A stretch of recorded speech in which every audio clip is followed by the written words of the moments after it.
बिस्मिल्लाहिर्रहमानिर्रहीम। अस्सलाम वालेकुम नाज़रीन, आप यूट्यूब चैनल देख रहे हैं। मैं इमरान ख़ान हूँ। नाज़रीन, सबसे पहले तो ख़बर है बड़ी अफसोसनाक है, और ये ख़बर आती है जी लाहौर से। मेरी कई जो क्राइम रिपोर्टर्स हैं उनसे बात हुई है, और जो सीनियर सहाफ़ी हैं एक दो लाहौर में जो हर चीज़ की खबर रखते हैं, उनसे भी बात हुई है। कुछ खबर रिपोर्ट हो चुकी है, कुछ चीज़ें जो हैं वो खुफिया रखी गई हैं, लेकिन मैं आपके साथ ज़्यादातर शेयर कर देता हूँ।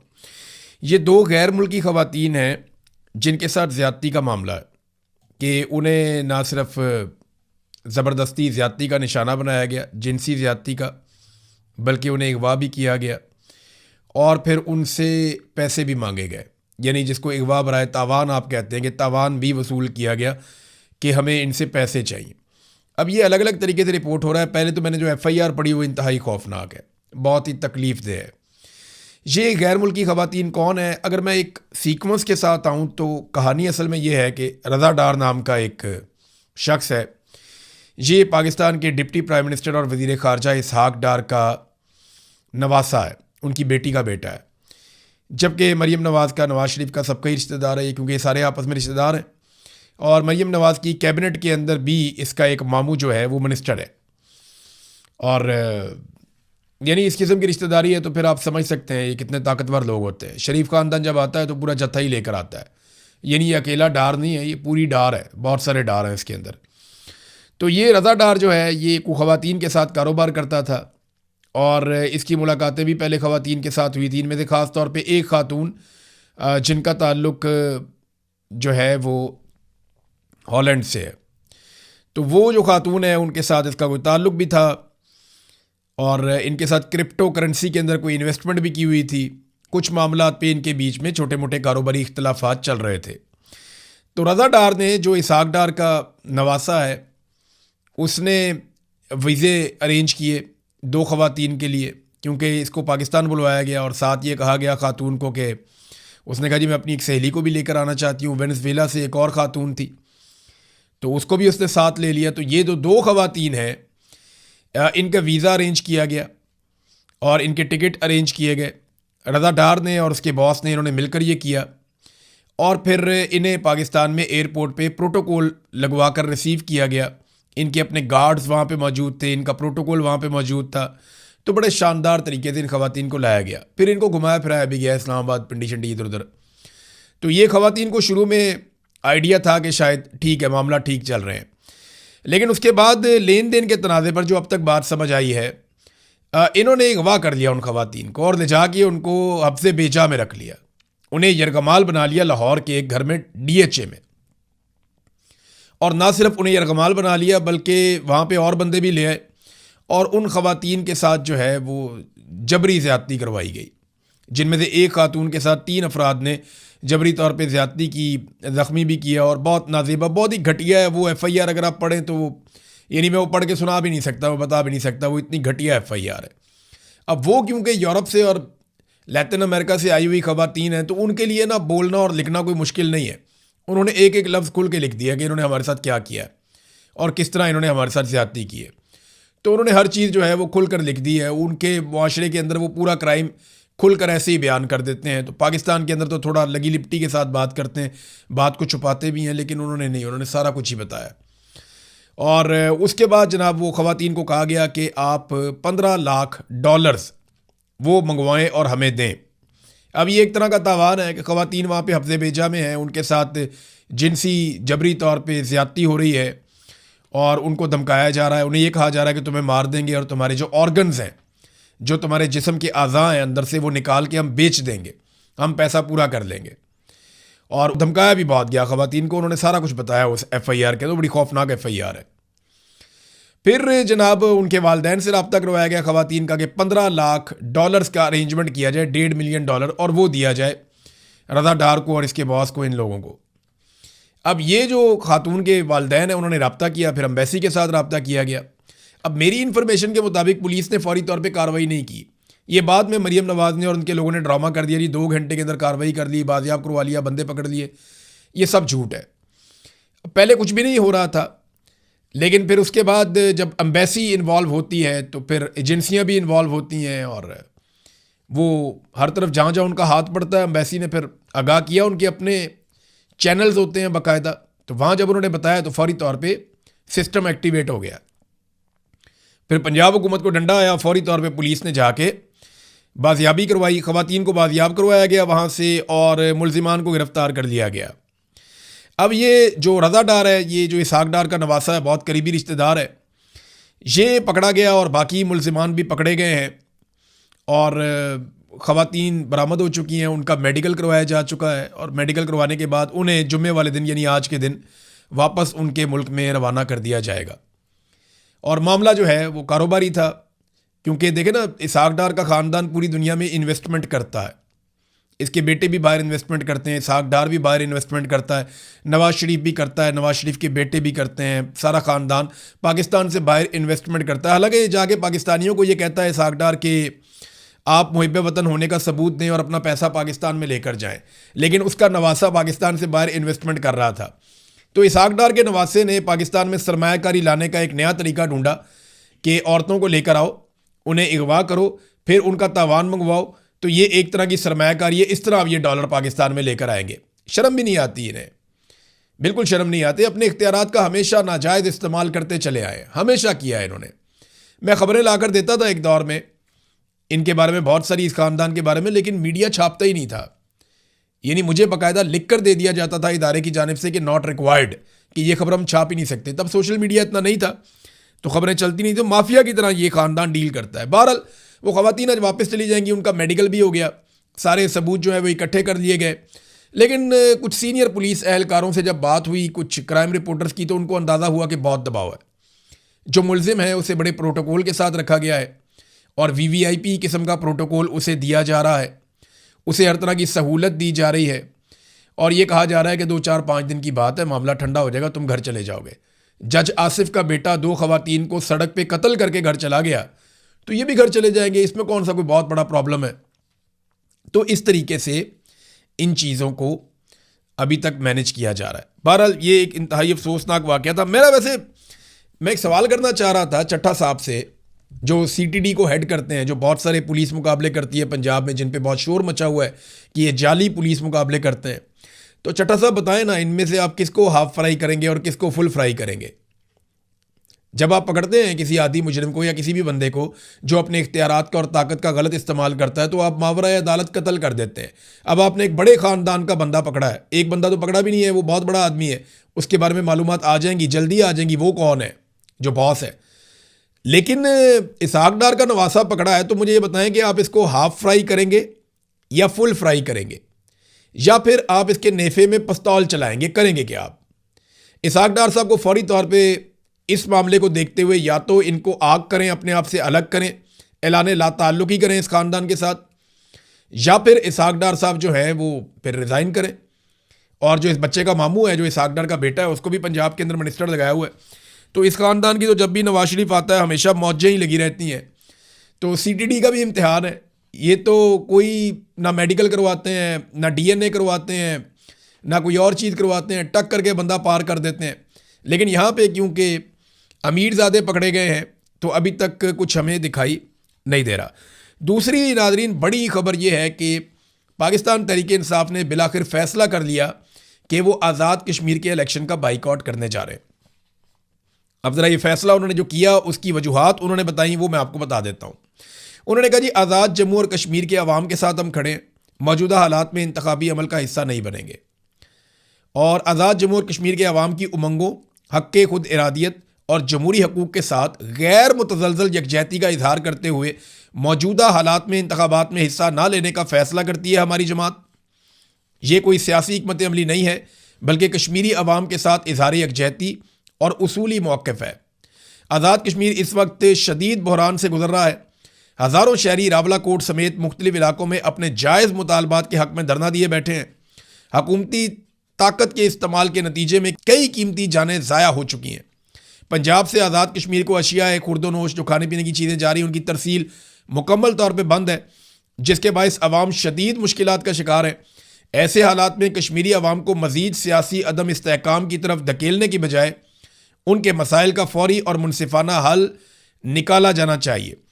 पाकिस्तान तहरीक इंसाफ समझती है कि मौजूदा इक़दाम आज़ाद जम्मू और कश्मीर की आइनी, जमहूरी और सियासी शनाख्त को मजरू कर रहे हैं और एक ऐसा माहौल पैदा किया जा रहा है जो आज़ाद कश्मीर और मकबूजा जम्मू और कश्मीर के दरमियान मौजूद बुनियादी फ़र्क को मिटाने का बायस बन रहा है।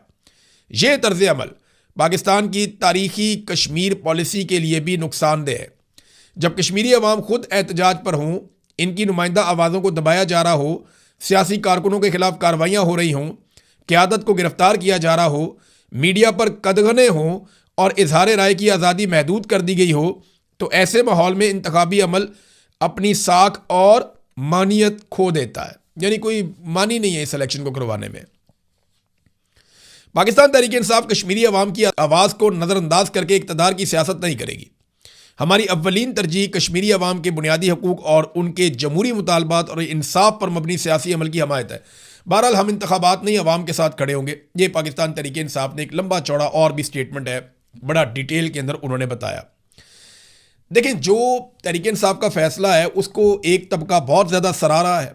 वो कह रहे हैं जी बिल्कुल बहुत अच्छा किया है, और एक तबका कह रहा है कि जी ऐसा नहीं करना चाहिए था। जो लोग कह रहे हैं अच्छा किया, उनके आर्गूमेंट ये है कि हुकूमत तो वैसे भी पाकिस्तान तहरीक इंसाफ को इन्होंने कभी भी नहीं बनाकर देनी थी। नंबर 2, ये इंतहाई मुतनाज़ इलेक्शन है जो होने से पहले ही बहुत सारे तनाज़ात में फंस गए हैं। नंबर 3 ये है कि कश्मीरी अवाम इस वक्त इलेक्शन के लिए तैयार नहीं है। वहाँ पे जुल्म और जबर हो रहा है और इलेक्शन के नाम के ऊपर चीज़ों को नॉर्मलाइज करने की कोशिश की जाएगी। और अगर पाकिस्तान तहरीक इंसाफ जैसी बड़ी जमात अपने आप को इलेक्शन से बाहर करती है तो पूरे के पूरे इलेक्शन और उसके सिस्टम के ऊपर एक सवालिया निशान खड़ा हो जाएगा। तो एक तरफ तो लोग ये कह रहे हैं कि कश्मीरियों के साथ खड़े होना चाहिए और इक़्तिदार की सियासत नहीं करनी चाहिए। जो लोग कहते हैं कि इलेक्शन लड़ना चाहिए पाकिस्तान तहरीक इंसाफ को, वो ये कहते हैं कि इमरान खान साहब खुद कह चुके हैं कि किसी भी इलेक्शन का कभी भी सियासी जमात को बाइकआउट नहीं करना चाहिए।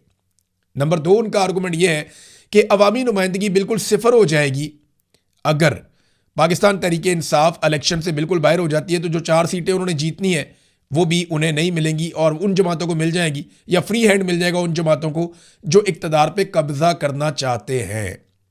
तो ये इस किस्म की जो है वो दूसरी तरफ की आवाज़ है। तो मेरे ख्याल में दोनों लोगों की बात में लॉजिक है, तो वक्त साबित करेगा कि फैसला ठीक था या गलत था।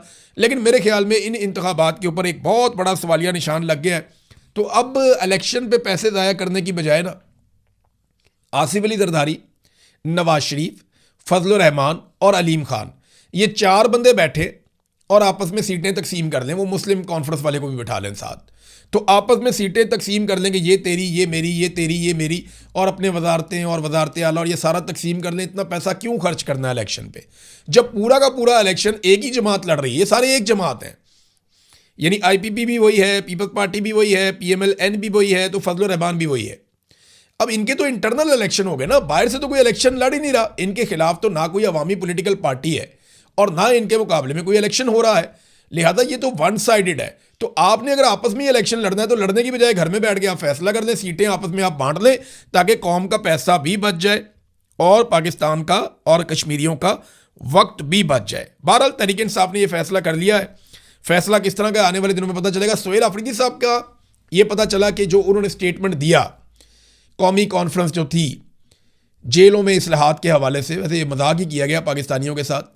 चीफ जस्टिस ऑफ पाकिस्तान को थोड़ा सोचना चाहिए था और कॉन्फ्रेंस करवाने वालों को शर्म आनी चाहिए थी कि क्या करने जा रहे हैं वो। यानी कोई पाकिस्तान में जेलों की हालत है जो आप इस्लाहात की बात कर रहे हैं। सबसे बड़ा कैदी पाकिस्तान का इमरान खान है जो साबिक वज़ीर आज़म है और पाकिस्तान का मकबूल तरीन रहनुमा, जिसको सबसे ज़्यादा लोगों ने जेल में होने के बावजूद वोट दिए। 8 महीने से आपने उसकी मुलाकात बंद की हुई है, उसकी आंख आपने ज़ाया कर दिया, इलाज आप उसको सही तरह करवा नहीं रहे। हर चीज़ पे आपने शिद्दत से पाबंदी लगाई हुई है। हर हफ्ते वहाँ पे एहतजाज होता है और आप कह रहे हैं जी अब जेलों के अंदर इस्लाहात लेकर आते हैं। सवाल ही पैदा नहीं होता, इनको इस्लाहात नहीं कहते। उधर जो झूठी कहानियाँ सुनाई हैं सब ने अपनी अपनी, मेरे साथ ये हो गया, मरियम नवाज ने कहा जी मेरे साथ वो हो गया। जो झूठ बोल बोल के ये जब बोलती है झूठ बोलती है। मरियम नवाज का ट्रैक रिकॉर्ड है, मैंने अपनी ज़िंदगी में किसी खातून को इतना झूठ बोलता हुआ नहीं देखा जितना मैंने मरियम नवाज को बोलते हुए देखा। और इस कॉन्फिडेंस के साथ मैंने कभी किसी खातून को झूठ बोलते हुए, ख़वातीन झूठ बोलती है ना, पकड़ी जाती हैं नॉर्मली, लेकिन ये इतने कॉन्फिडेंस से झूठ बोलती है कि मेरी बरतानिया तो क्या पाकिस्तान में भी कोई प्रॉपर्टी नहीं है, लंदन तो क्या पाकिस्तान में भी कोई प्रॉपर्टी नहीं है, उसकी कहाँ कहाँ प्रॉपर्टियाँ निकल के आ गई। आप देखें कैसा झूठ टका के बोला था। फिर कैलबी फोंट आ गया, उसके ऊपर झूठ बोल दिया। जेल की कहानियां, फ्राई पान से कपड़े इस्त्री कर दिए, झूठ बोल दिया। और जनाब मेरे साथ ये कर दिया वो कर दिया। और मैंने वीडियो खुद देखी अपनी आंखों से, मैं तो हैरान हो जाता हूँ जैसी सहूलियात इनको मैसर थी। यहाँ कौम को ये रोज़ हो गया अजीब अजीब कहानियाँ सुना देते हैं। बहुत ही अजीब लोग हैं, बहुत अजीब तरीन लोग हैं। सुहेल अफरीदी साहब ने वहाँ पे इमरान खान साहब के लिए आवाज़ उठाई, लेकिन देखें तरीकाकार क्या था। एक बात नाज़रीन आपको ज़रा मैं समझा देता हूँ। इमरान खान से मुलाकातों का एक दिन नहीं है, सिर्फ मंगल नहीं है जब बहनें जाती हैं, 2 दिन है, एक मंगल एक जुमेरात। मंगल को बहनों का दिन था, फैमिली का दिन था, और जुमेरात को पार्टी का, दोस्तों का या वकला का दिन था। तो इंटरेस्टिंग बात यह है कि मंगल को क्योंकि बहनों ने आना था, तो मंगल आज भी वहां पे एहतजाज होता है, धरना दिया जाता है। यानी जो बहनों की ड्यूटी है, बहनें करती जा रही हैं, करती जा रही हैं, करती जा रही हैं, और वो हर मंगल को आती हैं। लेकिन जो पार्टी की ड्यूटी थी कि हर जुमेरात को उन्होंने भी आना था, तो जुमेरात को आप देखें वहां कुछ भी नहीं होता, कोई भी नहीं आता। सुहेल अफरीदी चंद हफ्तों तक, यानी 10-12 हफ्तों तक गए जुमेरात को, उसके बाद अब कोई भी नहीं जाता, कोई और जाता ही नहीं है जुमेरात को। यानी आज जो लोग ये कहते हैं कि इमरान खान की बहनें इमरान खान के साथ वफादार नहीं हैं या वो खराबी पैदा कर रही हैं, वो सिर्फ एक बात सोचें कि बहनों के दिन पे बहनें पहुंचती हैं मंगल वाले दिन, लेकिन पार्टी के दिन पे पार्टी नहीं पहुंच रही अब जुमेरात वाले दिन, या बाकी लोग नहीं पहुंच रहे अब जुमेरात वाले दिन। तो जुमेरात वाले दिन ही ये कॉन्फ्रेंस हो रही थी ना, कौमी कॉन्फ्रेंस। तो सुहेल अफरीदी साहब को करना पता क्या चाहिए था?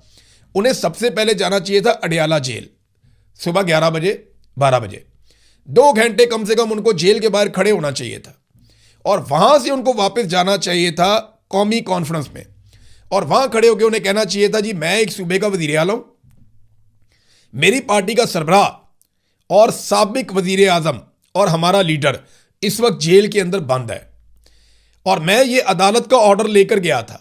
इस ऑर्डर में लिखा है कि मुलाकात करवाई जाए मेरी।